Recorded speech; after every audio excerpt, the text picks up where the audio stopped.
ילדים, אתמול ביום רביעי אנחנו למדנו את הבית של המשפחה של שין מם עין. היום אנחנו לומדים את המשפחה של הבית של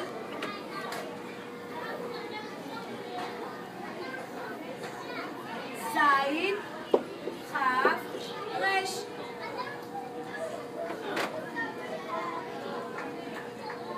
זה הסימן של המילה לזכור.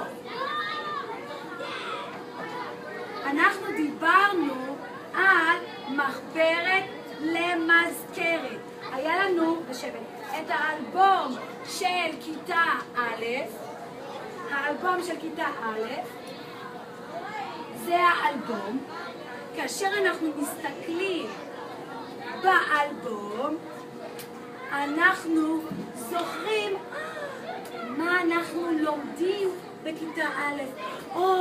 בכיתה א', אני זוכר שבכיתה א' למדנו על סתיו. אני מסתכל, אני זוכר שבכיתה א' למדנו על טוסט. אני מסתכל ואני זוכר בכיתה א' למדנו על גלידה. מי רוצה בבקשה להגיד לי מה זה זוכר? כן, ואין שושנה. לא. יפה מאוד. אני זוכרת מה למדנו בכיתה א', כי אני רואה את התמונות באלבום. עכשיו יש לנו פה את הבית של זין חף רש. מילה לשבת יפה. מי רוצה בבקשה להגיד לי מילה שבאה מהבית של זין חף רש?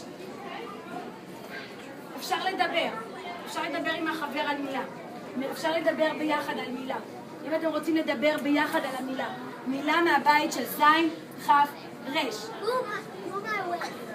יופי, גפן. לזכור.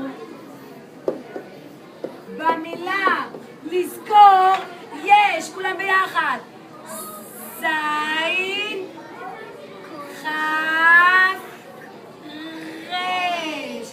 יפה מאוד. מי רוצה להגיד לי עוד מילה שבאה מהבית של זין חף רש? נתנאל.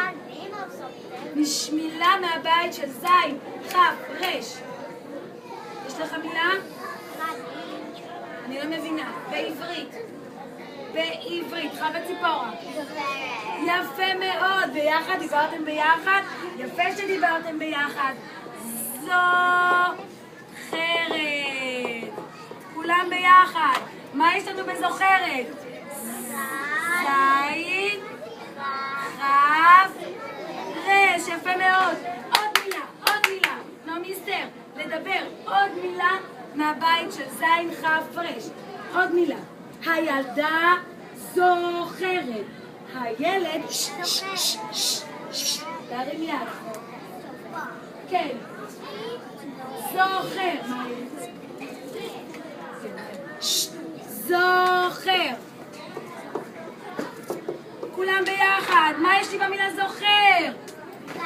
זין חף רש. יפה מאוד. הילד זוכר. אני לא שומעת את כולם. הילד זוכר. ישראל. הילדה זוכרת. הילדים עקיבא זוכרים. תודה רבה עקיבא. כולם ביחד. מה יש לי במילה זוכרים? זין חף רש. יפה מאוד.